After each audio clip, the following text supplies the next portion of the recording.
Hi everyone, this is জাবির ইসলাম। আজকে এই Pulsar দিয়ে টপ স্পিড উঠাবো। এটার হচ্ছে যে 2012 সালে মডেল, সরি 2011 সালে মডেল। আজকে দেখি এটা টপ স্পিড কত ওঠে। আর এটা হচ্ছে এটা টোটালি একটু সমস্যা আছে যে কার্বোরেটরটা পাল্টা লাগবে।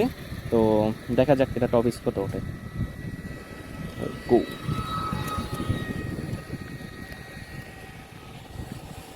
টোটালি কার্বোরেটরটা চেঞ্জ করা লাগবে। কার্বোরেটরটা একটু সমস্যা, এটা চেঞ্জ করা লাগবে।